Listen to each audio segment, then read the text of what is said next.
Bonjour à tous. Bonjour. Bienvenue dans cette nouvelle séance du Kamikaze spécial Halloween avec Zang. Élève dur, comment tu vas?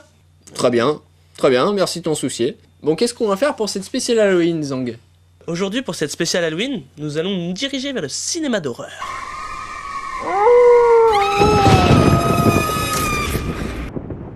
Oh, bravo. Quoi? Mais quoi? Non, mais voilà, ça sent les mecs qui cherchent des idées super originales. Halloween, donc obligatoirement cinéma d'horreur. Non, mais bravo. Oui, c'est surtout qu'on n'a pas encore abordé ce genre. Mais qu'est-ce que t'entends par cinéma d'horreur? Genre un film comme celui-là?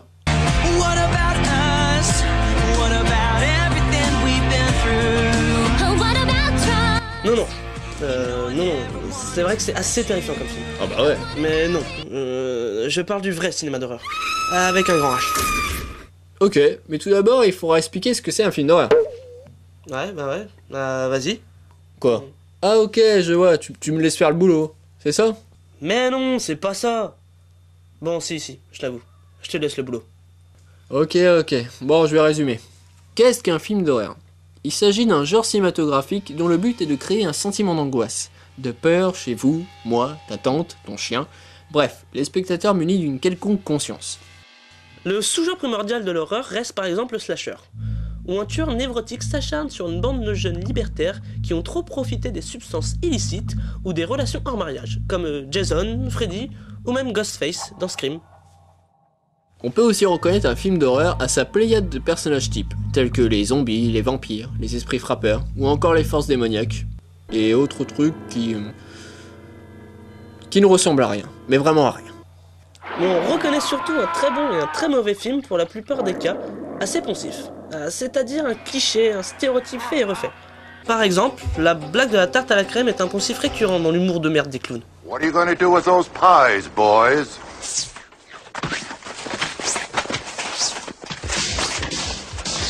Ainsi, nous allons vous proposer les 10 pires clichés qu'on peut retrouver dans le cinéma d'horreur. C'est parti. Numéro 1. Un groupe de jeunes, ou jeunes. Le groupe de jeunes débiles et insouciants, victimes préférées des serial killers, qui s'accordent tous les vices, sexe, drogue, alcool, ce qui doit énerver le tueur, car il tue en premier les plus dépravés. Un peu conservateur sur les bords le tueur. Le groupe est exclusivement composé de beaux gosses sportifs et de jolis bimbos sans cervelle. Bref, tout ce qui est aussi facile à attraper ou tuer qu'un poulet. Numéro 2. Un méchant super coriace. Tu as beau lui foutre une volée de calibre 22 dans la face ou l'exploser à la grenade, le méchant tueur ne meurt jamais. Ou alors il faut insister à plusieurs reprises. Et encore. Connasse, je vais te couper en deux.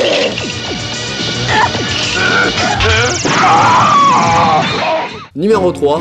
Un lieu isolé et glauque.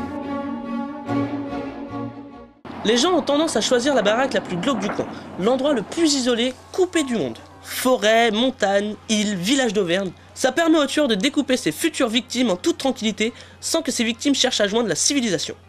PS, arrêtez de construire des baraques sur des cimetières indiens, ça craint. Tout le monde sait que les esprits indiens sont souvent vénères quand on construit une baraque sur leur lieu de repos. Après, ça fait des trucs de genre.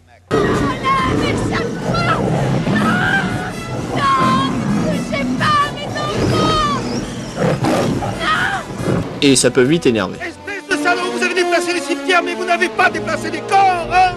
Espèce d'ordure! Vous avez laissé les corps, vous n'avez déplacé que les pierres tombales! Vous n'avez déplacé que les pierres tombales! Pourquoi? Numéro 4. Le coup du chat.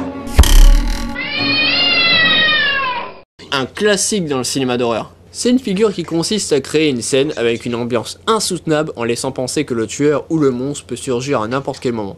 Et lorsque le placard ou la poubelle s'ouvre, ce n'est pas le tueur qui surgit. Ouf, ce n'est que le chat. Oh, mais Brett, ne laisse pas s'échapper! Mais qu'est-ce que tu fous? Cours après! Mais c'est le chat? Numéro 5. Le groupe qui se sépare pour mieux retrouver Brenda.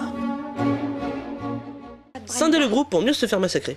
Quoi de plus normal que de se séparer chacun de son côté lorsqu'un tueur sévit dans le coin? Logique.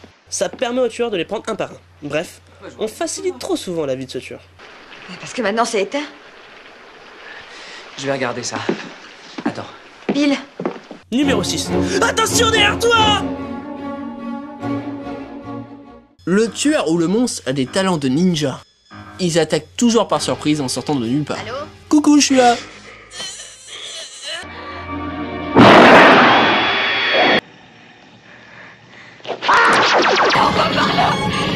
De l'autre côté, on essaie de me tuer. Dépêchez-vous, je vous en supplie.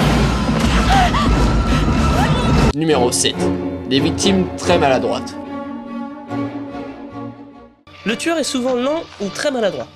Il a souvent du mal à attraper ses victimes. Mais fort heureusement, la fille finira par tomber à plusieurs reprises ou se tordre la cheville. C'est presque trop facile. Association apprend à courir. Faites un don. Numéro 8. Le dernier survivant est toujours une fille. C'est carrément sexiste. Mais c'est vrai, et honteux. Les filles sont toujours celles qui survivent à la fin d'un slasher. L'héroïne est occasionnellement accompagnée d'un survivant mâle, mais c'est rare, ou alors il décédera dans l'opus suivant. Alors que la fille survit toujours. Le tueur est capable de tuer des mecs qui font le double de sa carrure, et il n'arrive même pas à tuer une adolescente. On va comprendre. Numéro 9. Les situations ridicules. Le tueur ou la créature aime l'originalité et choisit toujours une mort insolite.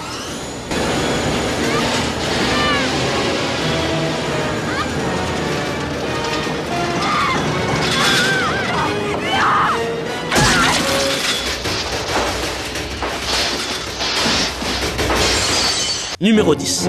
La fin ouverte. Même s'il ne reste qu'un ou deux survivants, il y aura toujours un final lourdingue qui est là pour surprendre le public par le retour brusque du tueur. Un bras qui surgit, un rire diabolique.